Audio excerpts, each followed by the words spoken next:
Are you still doing this in your business? Because if you are, please stop. In today's video, we are talking about the benefits of taking your photos in RAW.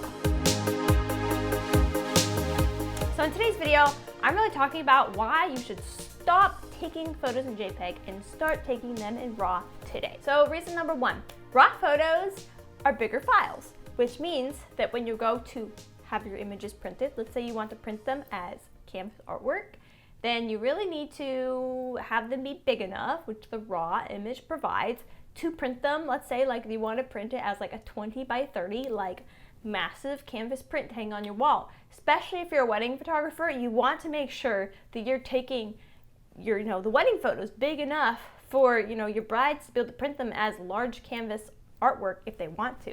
As a bride, that's what I'd want. I'd want my wedding photos to be able to be blown up as big as possible and, to put on my wall, So you want to make sure that you're taking your photos in RAW so that there's enough pixels within the image, the file, to then when you go to print, you'll have a crisp, sharp image up on your wall and not a pixelated image, because no one wants that. Like that's not fun at all.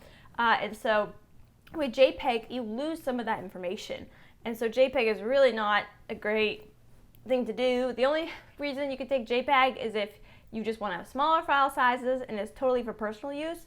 But I would just say to just shoot all in RAW, because I think it's going to be worth it, especially if you take an image that you really, really love.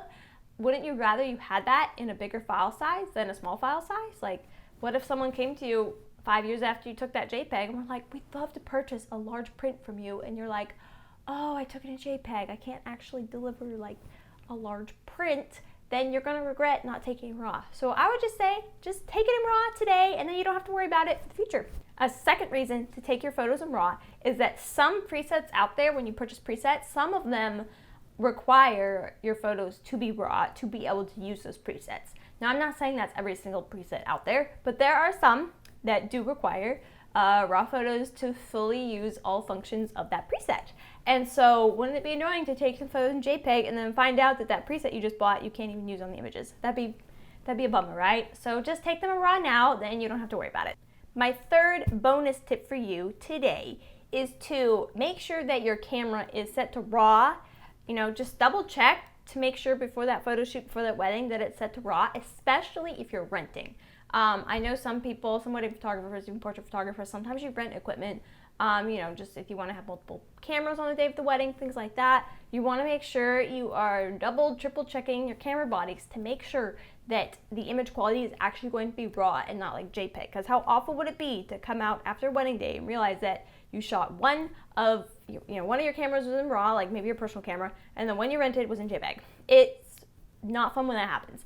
And granted, yes, you can still deliver good photos, but again, the quality with JPEG is not going to be as high as the quality with RAW images. So you want to make sure that your camera settings are correct, before you go shoot that session or the wedding day. My fourth and final reason to make sure you're taking your photos in RAW is that when you take a photo in RAW, there's way more color information, like highlights, darks, blacks, shadows, color information, just in general, that is captured when you take that photo in RAW. So that when you go to edit the image, there are way more possibilities editing-wise that you can do to fix the image. Like, there's just so many more ways to fix images if you take it in RAW, versus if you take it in JPEG, you're losing some of that flexibility that you have with RAW. Those are my 4 reasons why you need to stop taking JPEG photos on your camera today and start taking RAW forever. So if you like this video and want to see more videos like this in the future, then please consider subscribing to this YouTube channel. And if there are other things about camera settings that you want to learn about, write them in the comments. I'd love to see what you need help with, then I can figure out what videos I can make to better serve you. So thank you for watching this video and have a great day.